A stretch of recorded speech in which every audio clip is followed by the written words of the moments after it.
Right. Good afternoon, everyone. It's a huge pleasure to be here and to be able to discuss what I know is going to be a really fascinating set of findings this year from the Oxford GlobeScan Corporate Affairs Survey, and a real treat to re-engage with the participants, of course, in this year's Corporate Affairs Academy. Welcome to you, but also to the wider corporate affairs community who are joining us today.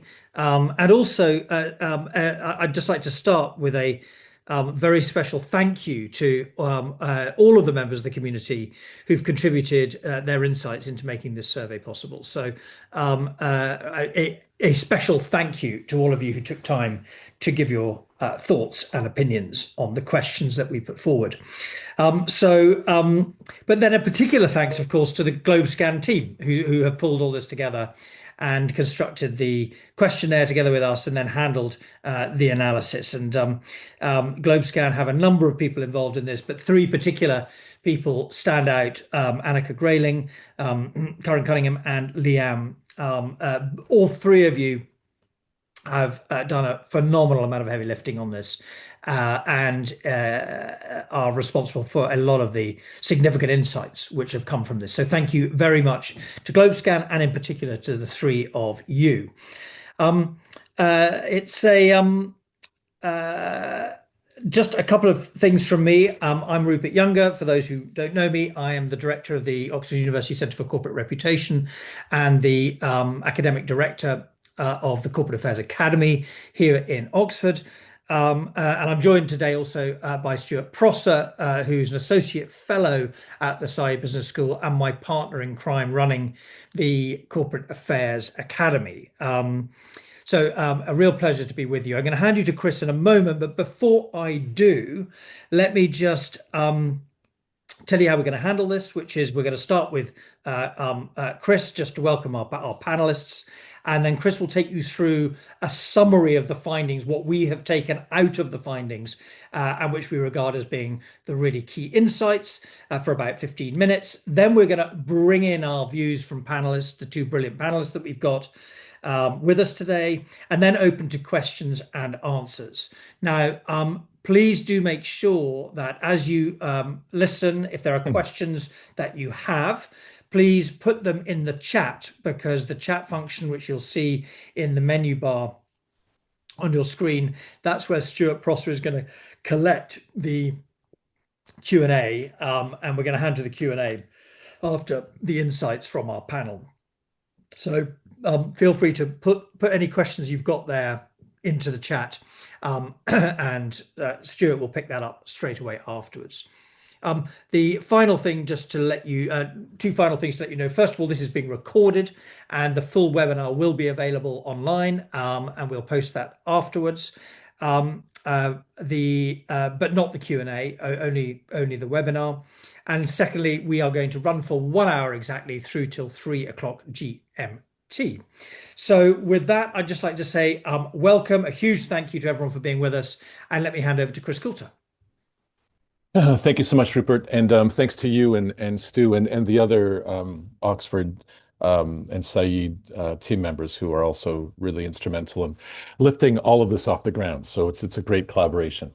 I'm so thrilled to have the honor to introduce two truly remarkable corporate affairs leaders, Krista Pilot. Krista Pilot is the SVP and head of corporate comms at AT&T in Texas. Hi, Krista. Welcome. Hi, so thrilled to be here. Thank you for having me.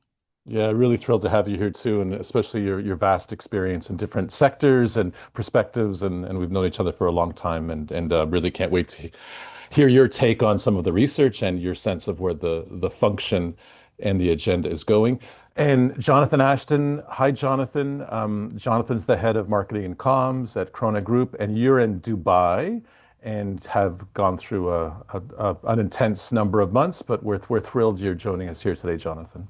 Oh, it's great to be here. Thanks, Chris. Thanks, everybody. Having completed a few of these surveys since doing the course with Rupert and Stuart, it's nice to be on this side of the camera. I hope I can add some value to the discussion. Thank you. We know you will, and we're thrilled you're here. So we'll come back to the panel in a few minutes. I'll run through some of these findings that Rupert referenced in our survey, and there are still a number of findings we won't have time to go into. So the final report will come out in a month or two, and we'll make sure that people have access to it. But that'll be a more in-depth analysis of all the complete findings, and we'll go into some more details on some of the demographics and backgrounds and some of the findings we'll find. But first of all, this was our biggest survey yet. So thank you again to everyone who's participated. It feels like we're building some strong momentum in galvanizing this community of corporate affairs professionals across the world. You can see the description of the type of people who are taking part in the survey, very senior, very high levels of position, title, and reporting into the board or C-suite level. We have an amazing amount of experience collectively in the wisdom of the 294 people who participated in the survey. So grizzled veterans of the agenda. We have a very good cross sector of different types of companies, both geographically and also the kind of sector. So we have that multi-stakeholder perspective, and we're looking at 51 countries represented in this year's survey. So we're really thrilled and pleased, and thank you again to all those who participated in the research.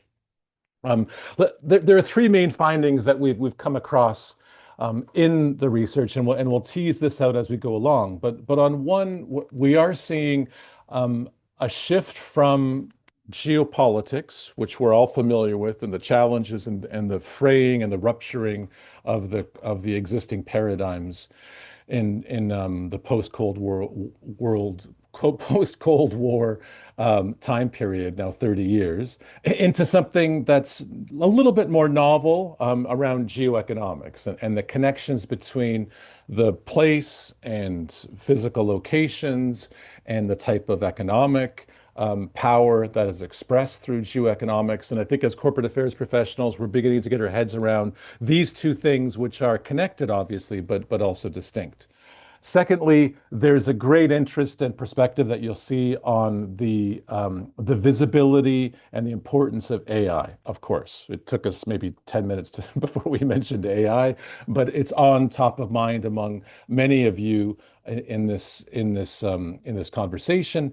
And we're looking at how do we evolve and be a bit more sophisticated around AI and some of the challenges and risks, and we'll talk about that. And then finally, the least sexy word in the dictionary being governance, I think is quite vital and important. And we'll talk about why there's an added emphasis among stakeholders and leaders on the importance of governance and how do we reframe governance and make it future fit going forward. So we'll revisit these as we go through.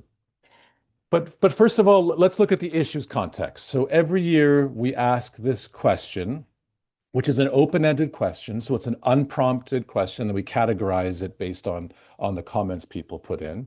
And this relates to short-term risks, which short-term we're saying the next 2 years, affecting global businesses. And the top of the charts here is geopolitical risk. And it is explicitly that. People reference geopolitics, geopolitical risk. Some people reference World War III. I don't know if they were being cheeky or not, but it's that kind of vibe of the importance of the geopolitics that have taken over. And we can see this heightened perspective over the last 3 years of this being a very significant risk to business in the short term. And then we see this explosion here of impact of AI and technology innovation overall, moving up from 17% last year to 44% unprompted this year. So a big surge in a sense of this being a risk, where historically we have seen it from stakeholders being much more about the upside, the opportunity side, and now we're starting to grapple a little bit with the risks, and we'll talk about one of those in a second. And then the impact of the macroeconomy on business. We do see this ongoing significant proportion of corporate affairs practitioners pointing this out being quite fundamental, and then a very significant decline in climate change as a risk. And if we go back to 2024, you can see climate was the second most important risk facing business according to their corporate affairs panel, and now it's gone down quite substantially. So there's been a very significant change in the dimensions and dynamics related to how we're seeing risk for our companies. This is something that's quite consistent across the different sectors that we've categorized here. So we've bunched a number of the respondents and their companies into these uber sectors. And the top end geopolitical risk is number one across all sectors. You can see there are some unique aspects. So climate change is number two for the food, agriculture, and beverage sector. They're feeling these impacts much more so than some of the other sectors. So that's interesting.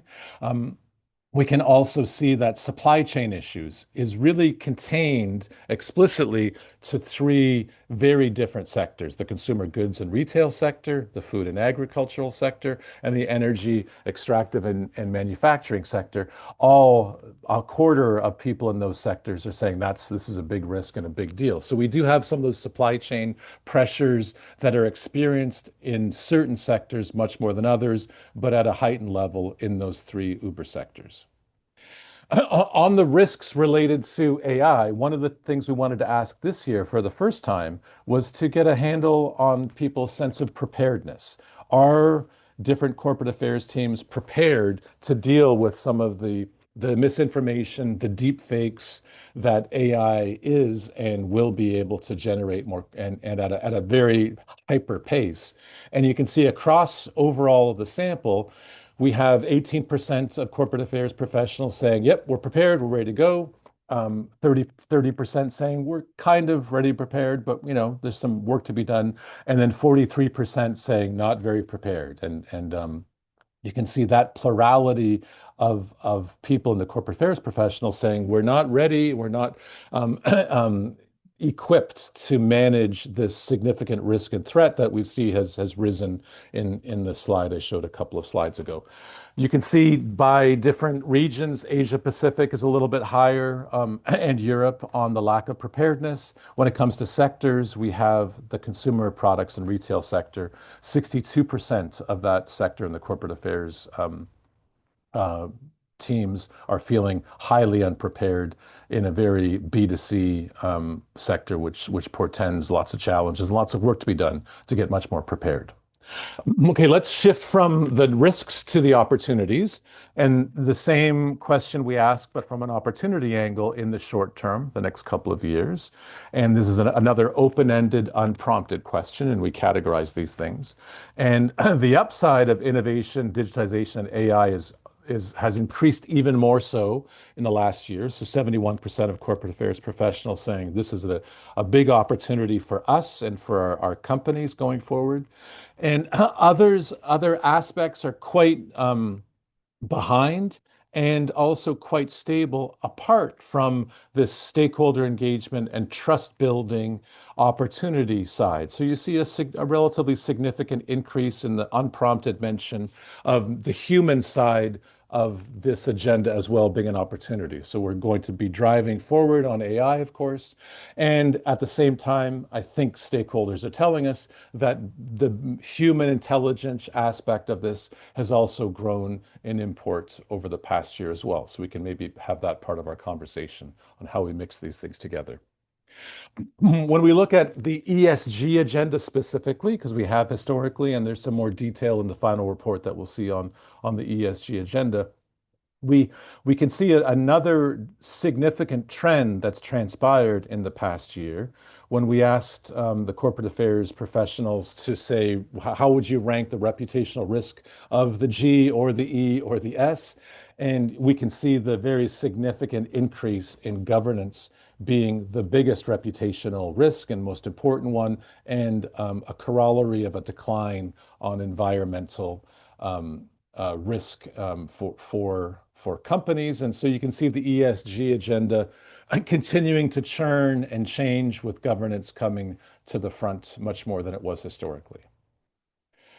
All right, so that's one section of the context. Now, how do we collectively feel about corporate affairs and our corporate affairs functions and teams? And so we asked this question for the first time, asking people to get the vibe. What's the sense of the current state of your own corporate affairs practice? And we gave people choices to choose from. And we have 18% of our sample saying, hey, it works well. Everything's hunky-dory. We're on the right agenda. We have an equal number, 17% saying we need to radically revise our approach to corporate affairs. That's quite a very strong statement, but so 1 in 5 feel that way.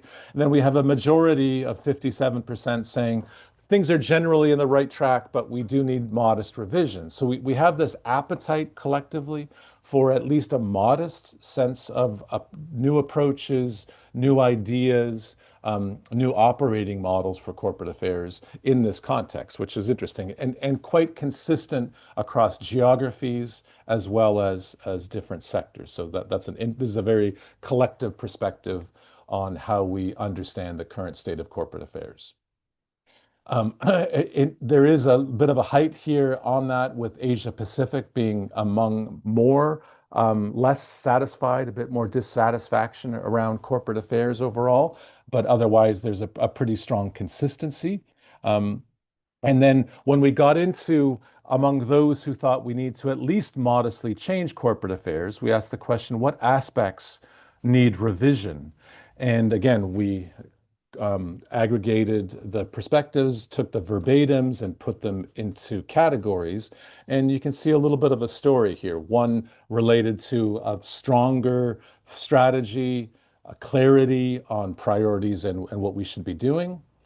This idea of governance and new operating models, probably to catch up to the hyper pace of the world. And so building some of that foundational aspect being quite important. And then understanding and measuring the impact of our work, having stronger data literacy, and building our AI capacities and capabilities. So those things are quite consistent in some of the findings we've found so far.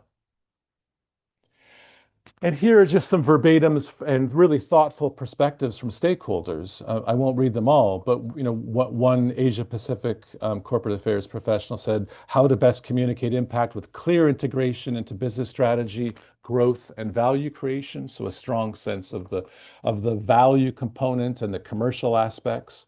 Another in North America said we're still organizationally siloed, relying on interpersonal relationships, so less formalized, and looking for more formalized structures. So some really interesting and thoughtful views from people, which we'll bring to life in our final report as well. And the last section I wanted to go through before we turn over to the panel discussion is, where are we as functions delivering on value for our companies and for the world? And we've had a question we've been asking since 2020, asking corporate affairs professionals to rate the impact of corporate affairs on protecting and creating value for their business. And you can see a very consistent story over the past 6 years. 79% of stakeholders saying, no, we're delivering some significant impact to our business value. 14%, a little bit of impact, and then only 4% saying no impact whatsoever. So we are in the right realm when it comes to the impact story and delivering for our businesses, which is exciting. And there's been a slight decline over the past 3 years, which maybe reinforces the level of dissatisfaction with the existing status quo. And again, tells us the story that maybe we need to upgrade some of our governance and operating models for this geoeconomic and AI era we're moving into very quickly. When we asked the corporate affairs professionals what could they do differently, or where are they creating value for their business? And again, in a very open-ended way. So we've been able to get verbatims again from people on this. There are 3 areas where there's an increasing sense of value creation. One is around this idea of forecasting risks and responding to challenges, including political risk. So that's gone up 12 points in the past year, which is exciting and interesting.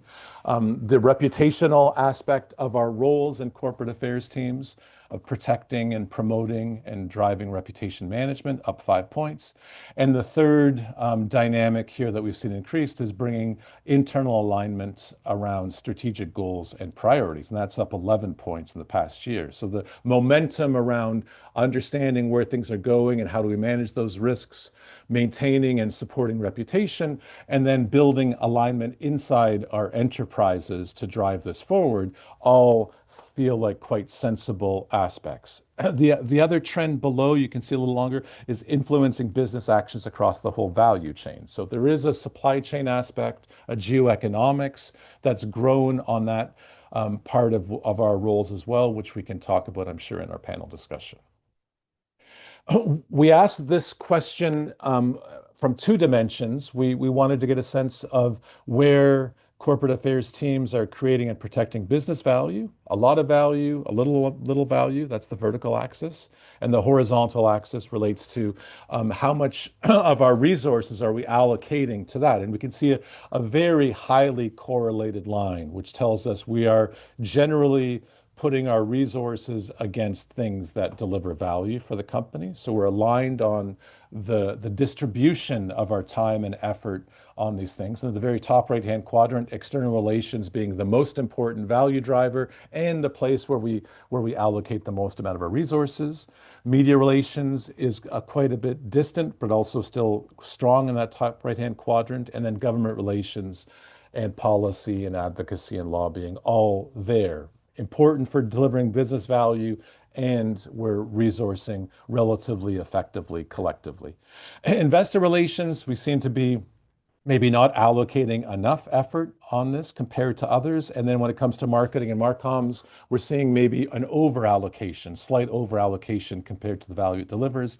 And then there's a lower tier of events around community relations, ESG, and internal comms, but still quite important. And at the very bottom left, sponsorships and events viewed as less value, delivering less value, and also we're not spending as much time as we should in that commensurate value equation. We also wanted to get a bit deeper into how different companies are measuring success of their corporate affairs function. If we have this broad malaise or a sense of dissatisfaction with exactly the way our practices are going, we also wanted to see how effective are we in measuring our success collectively. And we can see, surprisingly, that we have 41% of corporate affairs professionals saying that their companies are not actually measuring impacts of their corporate affairs function. What you can't measure, you can't manage, all those sort of adages. So that's a surprising amount of us that still don't have a formal way to measure impact or success. But 49% of the sample does. And on the right-hand side, you can see among that half of the sample that are measuring the kinds of things that we're collectively measuring our success of our corporate affairs functions. Media performance, so media tracking overall, reputation tracking, formal metrics, informal stakeholder sentiment and feedback loops. So those are all important. And then employee engagement and internal aspects, given the importance of internal alignment, also quite strong. And then a number of other issues that are less frequent as indicators of success, things like ratings and rankings or investor perceptions, quite low in perhaps a surprising way. Going forward, and we're winding down now, we wanted to get some advice from this collective wisdom of this amazing brain trust who participated in this corporate affairs survey, and ask what's the single most impactful thing they could that you as a practitioner could do to ensure that your function is future fit and ready for tomorrow. And again, some wonderful verbatims in the feedback, but overall, three big buckets. One, strategic planning and action. Again, this going forward, are we understanding where we need to allocate our resources? Can we be proactive in this? And can we be quite insight-led and adaptive? Number two, AI, how do we integrate, adopt this amazing technology, and probably do it at a stronger pace than we're doing right now. And third is the capacity and competencies in talent acquisition, upskilling, probably because of the top two that are so fundamental. And then this idea of anticipatory governance, which is interesting around foresight and risk readiness. And some, again, beautiful quotes from stakeholder Latin American corporate affairs professional said, being prepared for the future means elevating the function from a reactive comms to a strategic capability for intelligence, reputation, and anticipation of the environment. Very potent. And then on the other side, an Asia Pacific stakeholder saying, ensuring all team members are future ready, skilled, up, and appropriately equipped. So those are no small things to do. Three final implications, and we'll turn it back to Rupert for the discussion. One is we have this shift from geopolitics only to geoeconomics. And the fact that AI, not only the technology, but the sectorial impact on the economy and how it's shaping everything as the growth engine of the world is fundamental. We have these supply chains and value chains that have been raised by corporate affairs professionals, especially in certain sectors, ongoing trade policy, uncertainty, challenges, and some of the nearshoring and what that means for trade policy going forward. The regionality of regulations, the proliferation of regulations that have happened across the world is quite dramatic. And the underpinning of demand for economic growth in all parts of the world and the pressures that investors and governments to an extent are putting on businesses to generate that growth means that we need to reshape some of our thinking and approaches in a geoeconomic framework rather than just a geopolitical one, to drive better decision making internally, alignment and integration in this new reality. Number two, we have this remarkable rise of AI, all the robots that are engaging right now, and that combined with this sense of we're not exactly running on all cylinders as corporate affairs professionals. The status quo is probably not tenable and future fit for where we're going.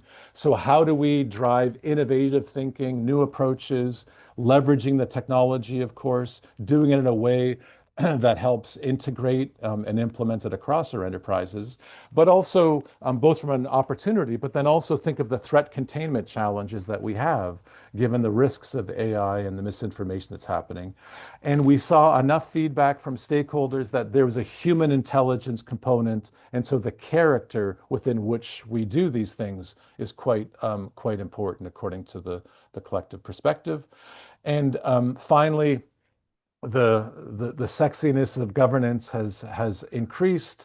We do feel collectively this important upgrading of how we're approaching corporate affairs. It includes all the different things we're well aware of around processes, policies, and structures, and I think measurements. And how do we do that in a way that manages the fragmentation and the fractionalization of some of the regulations and trajectories that are happening in different parts of the world? How do we do that outside and inside our enterprises? And how do we do this in a way that delivers accountability, transparency, efficiency, and responsiveness as organizations being quite challenging? And I'll pass it back to you, Rupert. Great. Well, Chris, thank you very, very much. There's a whole heap of stuff to get into here. Before we open to questions and get into the detail, I'd like us to just hear from our two panelists. And if you could just answer one question each, the same question, which is, what is it from this particular set of findings that really stuck with you, having read it? What really did you take away as being some of the most interesting or polemic or even surprising insights? And perhaps if we could start, Krista, with you from a view from the US. Sure. And good morning, and thank you again for having me on. I just wanted to give a little bit of context. In the United States, AT&T is like a household name. Perhaps it's not outside the country. We were founded by Alexander Graham Bell, so our company that invented and patented the telephone.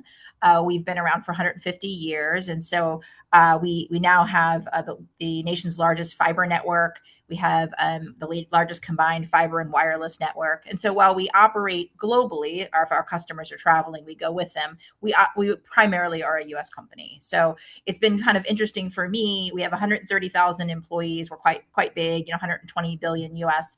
turnover. So for me, having that just be in the United States has been a shift. I know Chris from having worked globally with PepsiCo. I lived in the UAE. I lived in Europe. So I try to bring that. I'll try to bring that to the conversation today of what is it like to be in the U.S. and kind of see it. I am a U.S. citizen, but I had that chance to live outside the country for long enough that I have a perspective on it. So I am happy to play that role today. But my commentary would be, I had 3 points I wanted to talk about.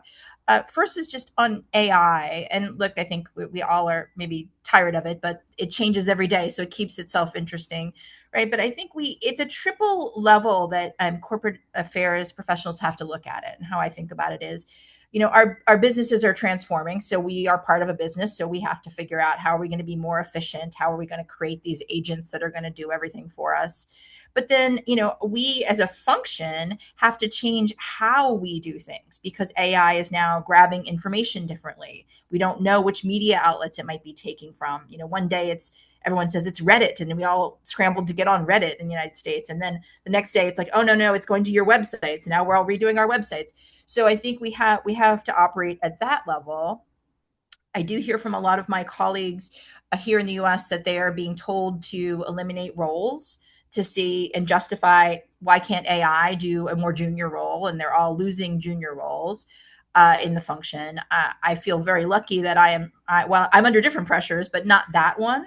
And I think, in fact, we're finding that the new career people are much more comfortable with AI, frankly, and they are kind of rolling with it and teaching us a ton. So we have to operate at that level. And then for us as a technology company, we have to sell to our customers. Like, how is AI making your experience better? And not just call centers or things that you might be obvious, your bill or your digital experience, but our network. How are we really making it better so that it's smarter, faster to adjust to traffic, as an example? So I think AI, I'm in the optimist camp. Certainly we could argue all day long about optimists versus pessimists, but I think it is a very unique thing for corporate affairs people because we have to operate at all those different levels. And I didn't even talk about sort of governance and ethics and AI.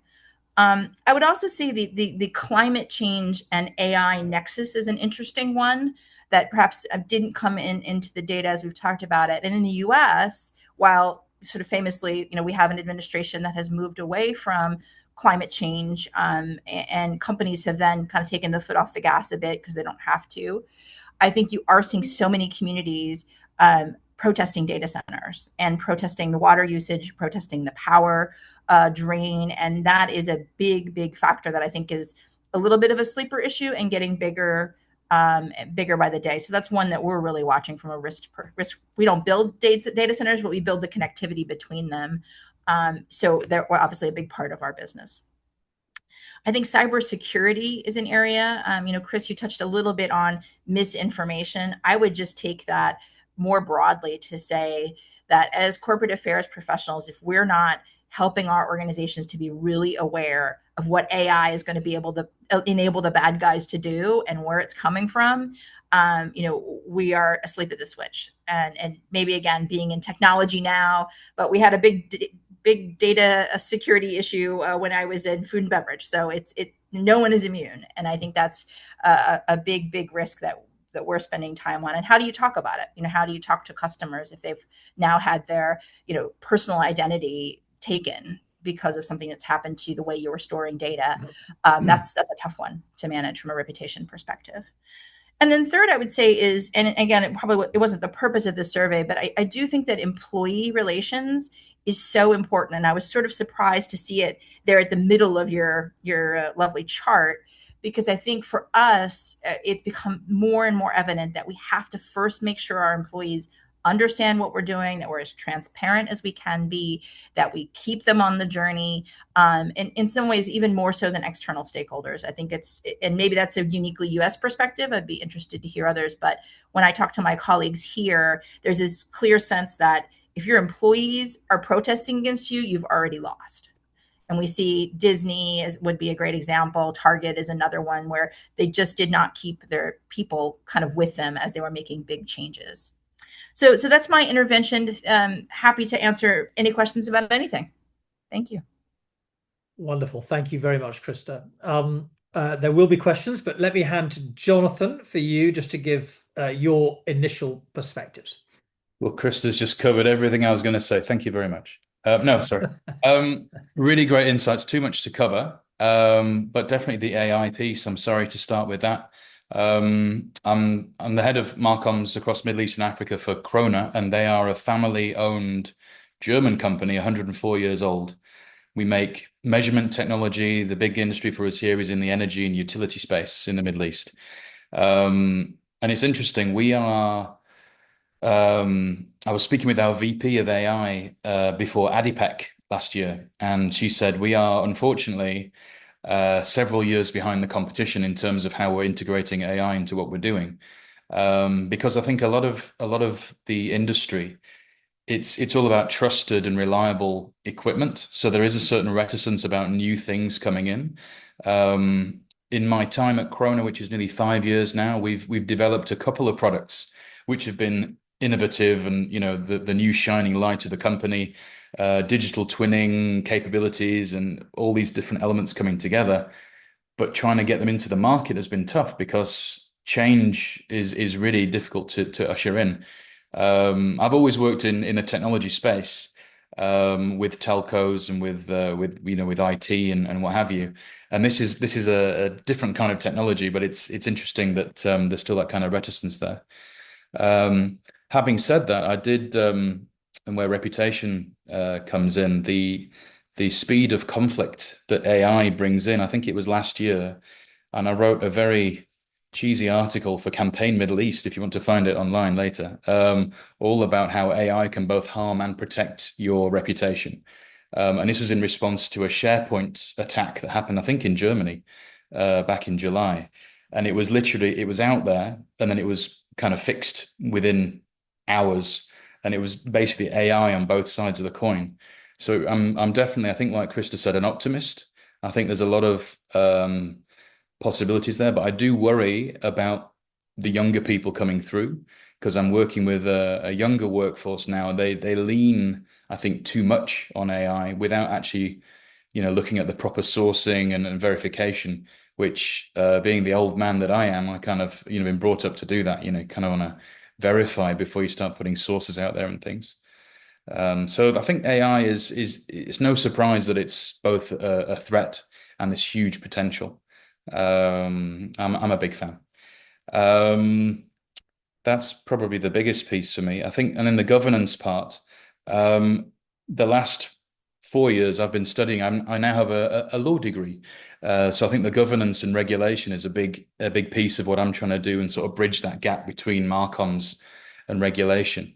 And here in the Middle East, obviously, I think following COP28, which was quite a milestone event in the region, I feel like the region's really been trying to take the lead in sort of sustainability and the governance piece of that. Next month, business risk, I think, there's this mandatory end of May stopgap for all companies to have, or all companies that qualify to have reported their greenhouse gas emissions, are also facing fines up to 2 million dirhams. And I think even with the current conflict that's been going on, that's still very much in the radar there. So I actually really like the stick approach rather than the carrot. And I think governance and it helps people know how to act.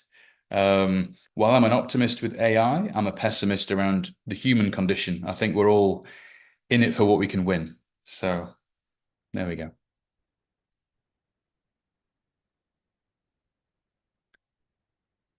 That's all I've got, I think, unless Oh, sorry, I was on something mute. else. Thank you both. Just a reminder, you would have thought that endless years of doing this, I would have realized that. Thank you, everyone, for your thank you both for your comments. Now, just a reminder to everyone, please put your questions in the chat. Stuart will be picking those up in a minute, but I'm going to just kick off with a really question to both of you. I was very struck by the clear direction of travel, and it ties into this shift from geopolitics to geoeconomics.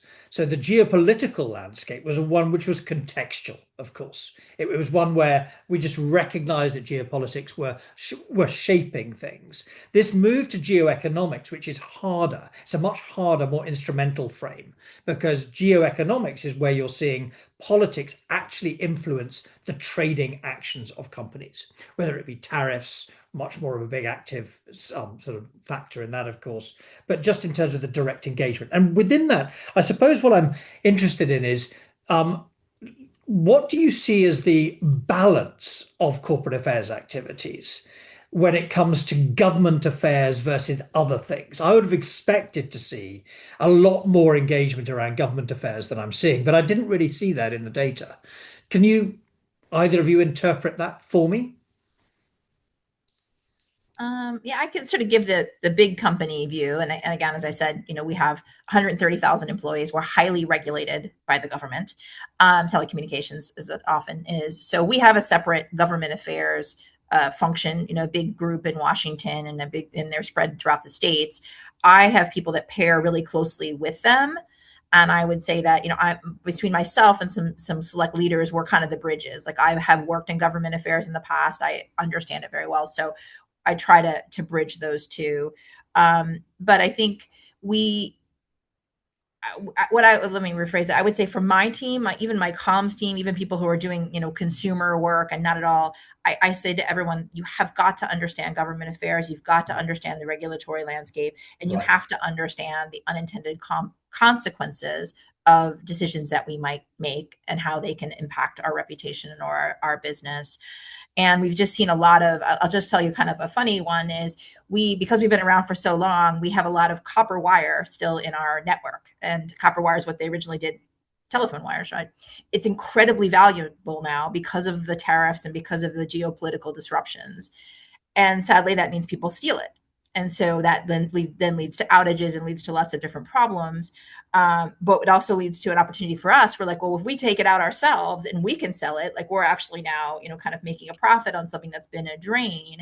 And so helping my teams to kind of manage that in a very local context with police saying, hey, let's keep people from stealing the copper, and us also talking about, hey, here's what we're doing with a valuable resource and recycling it, et cetera. So things that I never thought we would have to be experts on, we've become experts on global metal markets. So share that as very interesting. Very interesting. Yeah, thank you, Krista, for that.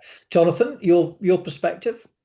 Well, the government affairs role it's interesting. It's not really something that Krona as an entity is focused on, in my understanding.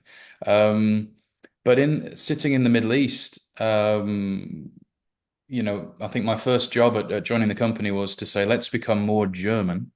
So we joined the German Chambers of Commerce, and that then opened a whole door towards kind of diplomacy because of the access you get in the UAE with the government. There's something called the Energy Partnership, which is fantastic, and it's actually allowed German experts in the hydrogen sector, for example, to help inform the UAE's hydrogen strategy.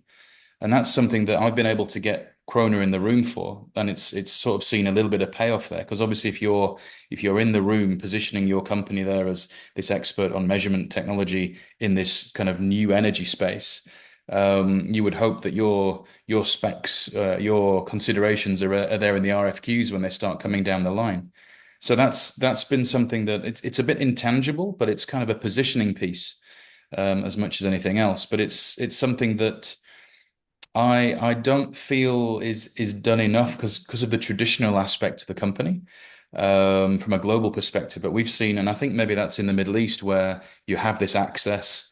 You have a lot of the countries like the Saudi Vision 2030. I think Qatar has its own sort of national vision, and they all outline, infrastructure, business, knowledge economy, energy security, kind of things there. So if you can align your messaging with those kind of messages. It really helps ease that conversation. I really like that, actually. I really like that example because it speaks also to one of the comments which was in the deck, which Chris ran out, which is this. It was a great comment of the need to move from firefighter to innovator and commercial driver. And I think this link into diplomacy, as you call it, government affairs, as governments become much more hyperactive in the commercial space, I think this is going to be a really interesting role for corporate affairs. Listen, there's lots more I could dig into, but I'm conscious of time. We've got another 15 minutes. We might need to go marginally over time, but that's up to us to agree. So for 15 minutes, let me hand over to Stuart to collate and put some of the Q&A forward. Thank you. Thank you, Rupert. Thank you for the questions that have been starting to come in too. Much appreciated. Unsurprisingly, quite a lot of weighting is being made on the AI debate particularly. And so kick off with a question that came in actually very early on from Michael Vargas, which I'll put to Krista, I think, to start with. And his question is actually about whether we should be thinking differently about the risks from the enterprise level risks from cyber, so bad actor cyber, versus generic AI risks. Or AI threats, are they different? Are they the same? How should we be thinking about these? Yeah, well, look, again, it might be just sitting here in telecommunications, but I think you should all be very scared about cyber risk. I'll be really honest with you because it is hyper powered by AI. Because everything we think that we can do, and we think about the possibilities of AI, the bad guys can more quickly be able to do that as well. So when you think about the potential for disruption to your operations, something so simple as taking down your email. Imagine you couldn't email anyone in your company, for a period of time. Getting into water supplies, into like power. I mean, I could scare you all day long, and we know that that's what bad actors in the world are trying to do, whether they're state actors or individual actors. So I think for me, my message to you all would be having been through some cyber attacks. We were part of it was put out there. We were part of the Snowflake hack, which is the cloud-based storage place in 2024. It's big. It's very hard to understand and to quickly understand what's going on, and to work with your cybersecurity people if you've never worked with them is a challenge. So I would just say 100%. I see that as a huge and growing risk, and one that maybe people don't want to think about, and they kind of want to put to the side because it just seems so big and thorny, and other things get ahead of it. But I would for sure get smart on it. Thank you very much, Jonathan. You have anything to add? No. I mean, I was actually in a cybersecurity webinar just earlier today because we're quite big on the capabilities in the region, and one of the case studies brought up was Saudi Aramco getting hacked. I think in 2012 or 2014 it was, and it was massive, and it was literally just through a phishing email coming in, and it's one of the biggest, if not the biggest, oil company in the world getting brought to its knees. And the problem from an individual perspective is AI really helps those phishing emails sound very believable. Can I ask a quick follow-up, Stuart, just on that, and just see the same principle applying, Krista and Jonathan, on the NGO or activist community? I think, as you said, Krista, this is it hyper scales someone's capacity, and there's nefarious actors out there on cybersecurity, but not that NGOs are nefarious, but they do have an impact and can influence the conversation. Have you seen, or are you thinking about how NGOs and activists might be leveraging this to be more impactful? Yeah, well, and that's a really great question, Chris, because again, I would go back to in my PepsiCo days, we spent a lot of time, being attacked by NGOs and activists. And it was everything from, again, trying to flood email systems to, going after every time we would post something, posting negative things, going after our executives at home, that kind of thing. And I think I've, knock wood, been lucky at AT&T. We haven't had that experience.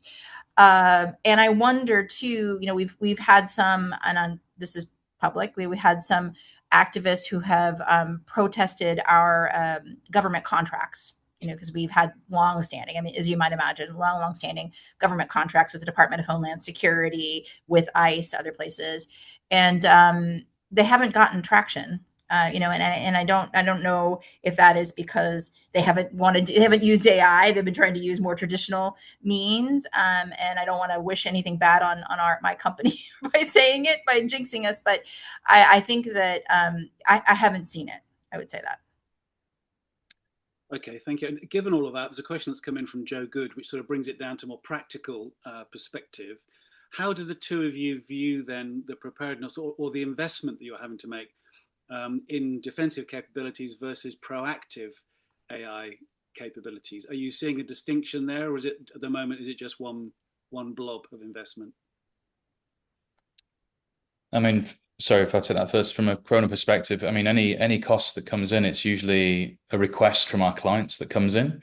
And in terms of cybersecurity and AI capabilities, maybe I've been drinking the Kool-Aid for too long, but I think here in the GCC, there's a real thirst for innovation and investment into these new technologies and pushing more and more into that. So as long as we can provide, the standards, the industry standards and the certifications that they require, as well as deliver these kind of things, it's the cost goes to them, and they have fairly deep pockets, so it works quite well. Yeah, Krista. Yeah, I think I would. Do you want me to answer that one, or you want to move on? No, it's fine. No, please do. Yeah, if you have a different. First of all, thanks, Joe. Good for the question. Appreciate it. My point of view is, I think, a little bit similar, but I would just build on it to say, I think that playing offense is always better, right? And I think it's really important. It's harder to get teams to play offense, in my opinion, than defense in this space.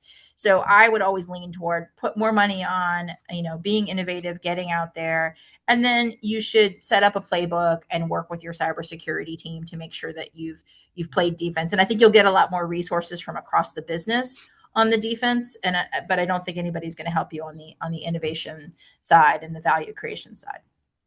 Okay, thank you very much. Let's switch gears a little bit. We could talk about AI the rest of the session, I think, but let's switch gears a bit. Great questions come in from Kathy Nezovic, I hope I pronounced that correctly, which is actually about measurement and an interesting perspective, which is Chris's data showed what we as corporate affairs professionals think the rate of our impact is with boards. Do you think there's a difference in the way that the board would view that? In other words, we spend a lot of time focusing on the individual functional capabilities that we have and trying to sort of understand what we think the impact is. Is there a difference between our view and the view from the board or the exec team that perhaps reflects more our own structures than perhaps what we think our impact is? I always take a negative approach, but Krista, please go first. No, you go. No, I feel, and it's my company. They're a very traditional company. I think the marketing, the comms, the corporate affairs function, as long as it ladders up and contributes towards sales, and that's the hard bit, is how do you for something that's a bit more intangible. I think from people signing up to a webinar that then leads to sales and the whole CRM journey is very trackable. But for the kind of diplomacy piece, for the engagements with senior people in events and sort of setting up these relationships, it's a bit harder to track. So I think it's just easier probably even from a time perspective, actually, just to say, the whole team contributed to this and it made it a success and brought in some cash. Thank you. I would say that for us, again, big company, engineering company. So we love to measure things, lots and lots of measurements across the board. And I think our issue maybe is we have so many different audiences that we're trying to reach. So we have, government affairs has a set of measurements that they're looking at. We're looking at some of the same, some different.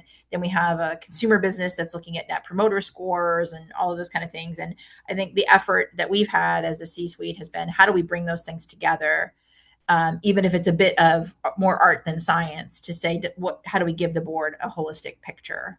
And be really clear that, again, at our size, we talk a lot about de-averaging, because if you sort of look at a very global scale, you could probably say we're, really great, either really great or really awful at everything, right? It's very binary. So we try to say, okay, Washington is really important to us. How are we doing with our Washington constituencies? How are we doing with, consumers between the ages of, 18 and 35 that we're trying to bring in?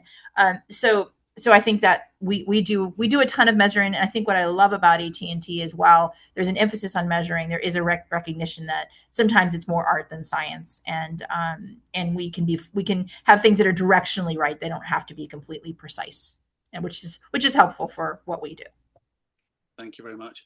Staying at quite a high level and possibly towards the end of the questions session now, but the questions come in from Gergo Abraham about how the two of you perhaps, or how all of us should be adapting our strategy, stakeholder issue management strategies, in light of all of these things, because it's not just AI. AI is linked to geopolitics, it's linked to regulatory changes. A few years ago, obviously, we had COVID as a huge driver of employee engagement strategies internally. So how are the two of you currently seeing a sort of a generic adaptation of your structures or your function to kind of address these issues? Is there any sort of one or two sort of guiding paths you're taking? Sure. I'm happy to start. I would say, sort of back to what I said in my opening, which is, I think starting with employees and really making sure that you've had a two-way discussion with employees about, how things are going, and don't just do it when there's a problem. Do it in an ongoing basis. We have employee resource groups, or known as our employee groups, some of which have been around 40 or 50 years. And these are the groups that are, people who are allied on different topics that they care about, or different demographics they might be involved in. And going to them, talking to them, having an ongoing discussion about a lot of things, I think has been really, really helpful to us. And that way we have built up the trust. So when we know we're going to do something that might be problematic or seen as controversial, that we can at least talk to that group and take a little of the pressure off, not surprise people, put it that way. That'd be one thing. The other thing is, I find an interesting sort of turn to a lot more one-on-one stakeholder, like a lot of calls with people, a lot of meetings with leaders of groups. So trying to do more bespoke and less kind of mass stakeholder engagement has been key for us on a number of different issues. And that may just be kind of where US politics are today.